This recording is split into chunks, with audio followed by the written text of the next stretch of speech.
Hey, if you like my videos, you might also like my comedy series YouTube Blue, which premieres every Saturday on the YouTube Blue YouTube channel. Go check out the link in the description and the card above to watch the latest episode. Now on with the video.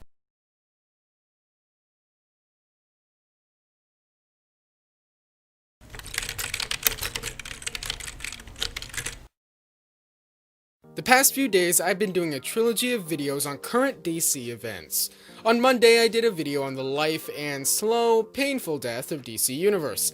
Then I made a video on Ray Fisher and Warner Brothers, and feel free to check those out. But today, we talk the myth, the legend, the reality, the Snyder Cut of Justice League.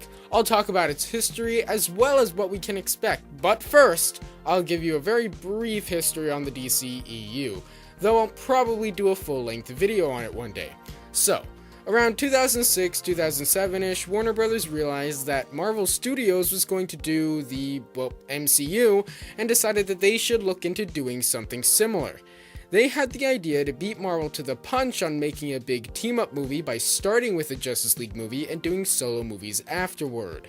They were planning on doing a movie called Justice League Mortal, which was planned for a 2009 release and would have been directed by George Miller.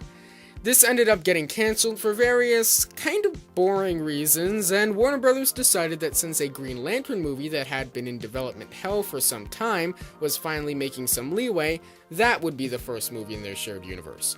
Well, Green Lantern was a flop, leading to Warner Brothers deciding instead to make their upcoming Superman reboot Man of Steel the first film in the DCEU. Man of Steel didn't do amazingly well, but it did well enough that Warner Brothers decided not to disown it and keep going with that universe. They originally wanted to jump straight to a Justice League movie after Man of Steel, and hired Will Beall to write a Justice League script, which they promptly threw in the trash. This led to Zack Snyder, director of Man of Steel, and David S. Goyer, the writer of Man of Steel, to pitch their idea on how to continue the franchise.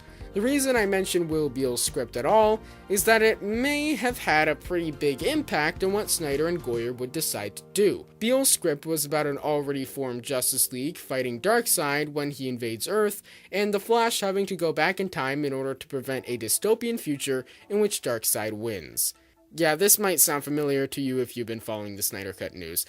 There were two main fundamental problems with this script. One, if this was made, that would mean the first movie in the DCEU would see Superman's origin in a world with few or no superheroes, and the second movie would show a team of superheroes who have not only already had their origins played out, but apparently have already formed a team. That would not cut it. The movie needed setup. And two, the movie was rushed trying to fit so much into such a small runtime. Goyer and Snyder would try to fix this. Their idea was to have 5 movies make up the core of the DCEU, with other spin-offs and solo movies happening around those 5 movies. Man of Steel was the first of these movies. The second movie would be Batman v Superman, which would introduce Batman and Wonder Woman and set up for the Justice League movie. Then, movies 3 through 5 would be a Justice League trilogy. The first movie would see the Justice League form and take down Steppenwolf, a sort of herald for Darkseid, and movies 2 and 3 would be the fight against Darkseid with time travel stuff thrown in, which is not the subject of this video. Anyway, Warner Brothers liked this plan because it fixed the problems of not having setup and cramming too much into one movie that Beall's script had. So it began. Goyer ended up leaving the franchise after Batman v Superman, presumably out of creative differences. This led to Chris Terrio rewriting the script of BVS and writing the script for Justice League. The original plan was for Justice League 2 to end with Darkseid defeating the Justice League on a cliffhanger where the nightmare from Batman v Superman becomes real. Justice League 3 would be all about using time travel to fix it. Justice League Parts 1 and 2 were both announced in 2014, with Part 1 given a 2017 release date and Part 2 not given a release date. Though, later that year, its release was set for 2019 with the intention to film both movies at once. This was to give fans the assumption that the Justice League would beat Darkseid at the end of Justice League Part 2, making for a shocking reveal when the movie came out. Then, Warner Brothers would announce Part 3, which would release probably sometime in 2021. But after the bad critical reception of BVS, filming for Part 2 was put on hold, renaming the movies to just Justice League and Justice League 2. Fairly early on in the post-production of Justice League, Zack Snyder stepped down to mourn the loss of his daughter. That's when Joss Whedon came in. Joss Whedon was originally hired by Warner Brothers to make adjustments to Justice League, the plan being for Whedon to rewrite parts of the script and for reshoots to be directed by Snyder. But when Snyder stepped down, Whedon was hired as the new director, and these reshoots became more extensive. The original cut of Zack Snyder's Justice League was almost 5 hours long, though keep in mind this was just an assembly cut that was essentially everything they had shot, with the plan being to edit it down to 3 or 3.5 hours for release. But with Whedon at the helm, Warner wanted the movie to be 2 hours long max. The movie that we got was probably about 30 to 40% Snyder footage and 60 to 70% Whedon footage. It followed the rough skeletal story of Zack Snyder's version of the Justice League being formed by Batman and Wonder Woman, and them resurrecting Superman to fight Steppenwolf, who wants the mother boxes to bring Darkseid to Earth. But besides that, they're very different. While 30 to 40% of Justice League is Zack Snyder's footage, keep in mind that Zack Snyder's version was going to be much longer, meaning that only about 20% of the footage that Zack Snyder shot made it to screen. But now we're getting Justice League as a 4-part miniseries on HBO Max, and it'll probably end up being longer than what the Snyder Cut would have been in theaters, at more than an hour runtime per episode. Also, interestingly, there actually will be a small amount of reshoots for the Snyder Cut. Only about 1 to 2 weeks worth, though. I think these reshoots are less for changing the plot of the movie, and more for tweaking it to better match the TV format. For example, if there's a scene an hour in that they need to cut the first episode at, but it's a dull, normal scene, the reshoots might refilm the scene to make it an exciting cliffhanger, or add a new, shorter scene right before it to act as a cliffhanger to bring viewers back for the next episode. I think there might be some plot stuff, but we'll talk about that in a minute. So, what can we expect of the Snyder Cut? Well, a lot of things. Let's start with the general plot of the movie. As I said before, the Justice League we got follows the same basic elevator pitch plot of the Snyder Cut, but that doesn't mean they're the same. Without getting into nitty-gritty stuff, we can first say that there would have been more focus on backstory for Aquaman, the Flash, and Cyborg. Now, I think that the Aquaman stuff might be trimmed down a little for the HBO Max release, just because we don't really need an explanation of Aquaman, given that we have an Aquaman movie. As for the Flash, there was a cutscene showing Barry saving Iris from being hit by a car. It's been speculated that we would have seen more of Iris, and that this scene might have been Barry first realizing his powers. While none of that's been confirmed, I would say it's pretty likely we'll see more of Iris than just one scene. Also, apparently we'd see a scene in which Barry discovers and experiments with using his speed for time travel. As for Cyborg, he would have apparently been the soul of the movie, and we would have seen a lot more backstory, including him developing his powers. We would have also seen flashbacks of his mother Eleanor Stone, and his father would have died.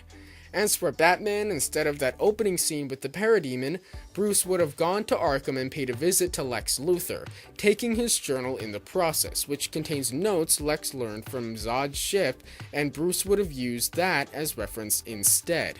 This would have led to Lex Luthor escaping from Arkham altogether.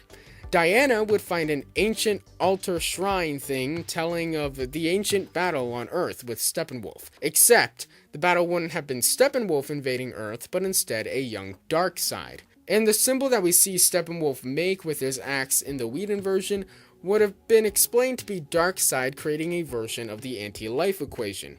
Then the League forms and resurrects Superman. But as Cyborg plugs into Zod's ship, we would have had another nightmare scene like from BVS. We kind of got a glimpse of this in the Snyder Cut trailer, seeing the Hall of Justice in shambles and then panning to the Omega symbol, but then we'd see Darkseid use the mother boxes to terraform the planet. And when they resurrect Superman, he would kind of be evil for a while, wearing the black suit, before somehow becoming Superman again. Interestingly, for all of you out there that thought that Superman and Man of Steel in BVS wasn't Superman, you're kinda right, because the plan was that Superman would finally evolve into the Superman we know from the comics here.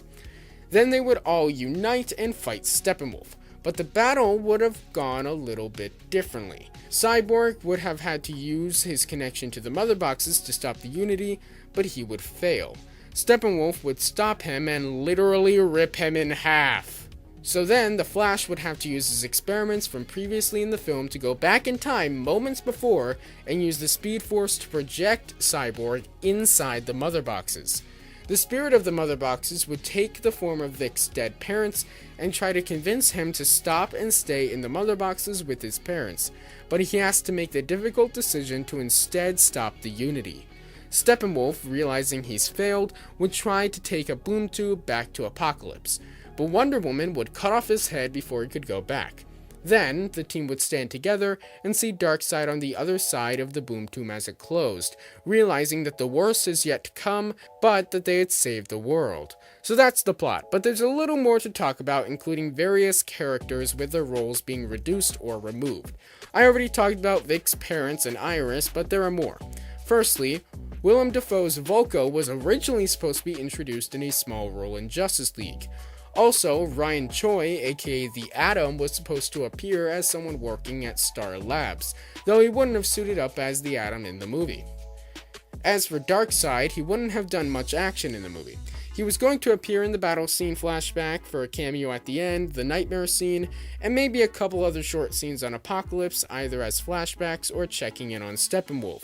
Lex Luthor, as I hinted at earlier, was going to have a much larger role in the movie than just a mid-credit scene, and likewise so was Deathstroke. Darkseid's torturer, Desaad, was also supposed to appear in a minor role. Now, let's talk about the elephants in the room, Green Lantern and Martian Manhunter. They appear on the poster, so how much are they going to be in the movie? Well, it was planned that Green Lantern was going to have a couple cameos in Justice League before actually joining the team in Justice League 2. I think these scenes were shot, but to keep the surprise, there was no Green Lantern actor or suit on set. I think during post-production they were planning on casting a Green Lantern and filming them in front of a green screen before superimposing them into the shots and putting a CG suit on them. Green Lantern appears on the poster, but it's just some generic looking placeholder guy. There will probably be an actual guy cast as Green Lantern that they're keeping a secret. Maybe it's Ryan Reynolds, as everyone is saying, maybe it isn't. Now, Martian Manhunter. So, in Man of Steel and BVS, there was a character named General Calvin Swanwick. When these movies came out, there were fan theories that Swanwick was actually Martian Manhunter, and Zack Snyder liked this idea so much that there were plans to have Swanwick appear in a couple Justice League scenes, one of which would have revealed him as Martian Manhunter. But Harry Lennox, the actor that plays General Swanwick, was busy during filming, so it was assumed Snyder would film it during post-production or reshoots, but that never happened. So, why does Martian Manhunter appear on the posters? I don't really know. But I'm assuming that these new reshoots will probably add Martian Manhunter back into the movie, though like Green Lantern, it's just going to be some cameos. So there you have it. Everything that we can expect for the Snyder Cut. Hello everyone and welcome to my 100 subscriber special. Thank you all so much for subscribing, and as I promised, this is my 100 sub special. I figured that since you guys have liked my previous videos on Zack Snyder's Justice League, you'd like this one. So Zack Snyder's Justice League is coming out on HBO Max next year. Now, his version of Justice League will essentially be an extended version of the original. Yes, of course, there are a lot of different characters and plot lines added, and a different tone. And I even have a whole video talking about those differences. But overall, the same story is there. Steppenwolf comes to Earth to use the mother boxes to bring Darkseid to Earth, and so Batman and Wonder Woman form a team to stop him. They resurrect Superman and beat Steppenwolf, stopping Darkseid from coming to Earth. But believe it or not, there were plans for not one, but two sequels to Zack Snyder's Justice League. Today I'm going to be talking about what those plans were and the story behind them. But before I do, I'm going to quickly shout out my Buy Me a Coffee page, buymeacoffee.com/ColeHershowski. If you enjoy the channel and want to support me, you can with just the price of a cup of coffee. How often are you going to Starbucks right now anyway? There's a link in the description and on my channel page. Again, that's buymeacoffee.com/ColeHershowski. So I should mention there is a little bit of a difference between Zack Snyder's Justice League and the original Justice League Part 1. It's pretty minor though. Originally this movie was supposed to lead pretty much directly into Part 2, but it was changed before filming to be standalone. That means that originally the first movie would end on a cliffhanger with Darkseid actually arriving on Earth. This was changed, so instead Darkseid wouldn't come to Earth, but the League would look through a boom tube and see Darkseid on the other side, knowing that more is to come. So what does Justice League 2 look like? Well, in this movie, the Justice League would essentially be training to take on Darkseid. Apparently, Superman, as of the end of the previous movie, would have been much more like what we see in the comics than in Man of Steel and BVS, kind of completing his evolution. This movie would have also seen Green Lantern join the Justice League, fulfilling the Unite the Seven prophecy, and the rest of the Green Lantern Corps might have also been involved. Green Lantern does appear a little in the first film, but if I had to guess as to how he joins, it's that he hears word from the rest of the Corps that Darkseid is preparing to invade Earth, and so he tells the League. So Uxas, young Darkseid, was shown in the flashback of the first movie, creating the anti-life equation on Earth, and now he's coming back to reclaim it. So they fight Darkseid on Earth, and the ending will shock you! The League presumably has a foolproof plan to defeat Darkseid. I'm not 100% sure on what that is though. There's been talk that at some point in the plan, Cyborg would have harnessed the power of the Mother Boxes to become a near omnipotently powerful being and save the world at the cost of his life. I don't think that was supposed to happen in the first movie, so that's probably their plan here. So basically, Darkseid's whole plan is to use the anti-life equation to turn Superman to his side, and then use him to get the rest of the League out of the way. But a wrench is thrown into his plan when he realizes that Superman has too strong of a will to succumb to the anti-life equation. But he figures out that Lois is a massive part of that, so he goes back in time! I'm not sure exactly how he does this. If I had to guess though, the Flash going back in time in the last movie was probably set up. Maybe Darkseid would have used the anti-life equation on the Flash and used him to send himself back in time. So then he would have gone back in time to the events of Batman v Superman and killed Lois Lane, with rumors suggesting he would have done it in a way that framed Batman for her murder. He'd come back and now Superman could be a victim of the anti-life equation, and he would kill Wonder Woman, Green Lantern, and Aquaman. He would majorly bust up Cyborg and presumably at least injure Batman and the Flash. Darkseid would unify the Mother Boxes and begin to terraform Earth. He'd summon parademons through a boom tube, and it'd essentially be the beginning of Nightmare, and that's the cliffhanger Justice League 2 would end on. So, as you might be able to tell, this was supposed to subvert expectations. Given that only 2 movies were announced, and they were originally supposed to be filmed back to back, that was part of it. The idea was to use that to set up the expectation with fans that it was only 2 parts long, and that Darkseid would lose at the end of part 2. Then everyone's mind would be blown, and they would announce Justice League 3 for release in 2021 or 2022. This probably would have been cool, but having the villain win on a cliffhanger and kill half our heroes would have been kind of reminiscent of Infinity War and Endgame would have likely come out a few months before Justice League 2, so it may have been seen as something that wasn't very innovative, especially since Justice League 3's plot was going to involve time travel. Justice League 3 would start off taking place a year or so after the end of the last one. Earth has full-on become the Nightmare sequence, with a small resistance being all that's left, as Darkseid travels the universe using the anti-life equation to bring it to its knees. This resistance is composed of Batman, the Flash, a broken Cyborg, and maybe others like Lex Luthor or Deathstroke. So they have a plan where they can send Barry back in time to the events of Batman v Superman and warn Bruce about Darkseid so he can stop him and prevent Nightmare. Zack Snyder has said that he at least wanted to kill Batman at some point, which likely would have been in Nightmare so that it could all be erased later. So Barry goes back in time and then warns Bruce like we saw in BVS, and most of the movie is that Bruce Wayne figuring things out and stopping Darkseid from killing Lois. So then, once he does that, Darkseid returns to whenever Justice League 2 is set, and the League kills him. So there you have the cancelled plans for Zack Snyder's Justice League 2 and 3. What do you guys think of these ideas? I think they're pretty interesting, though obviously just the skeletal plot of a movie doesn't determine if it's good or not. Let me know what you think about it in the comments below. Don't forget to subscribe for daily videos on the franchises you love, and I'll see you tomorrow. Bye.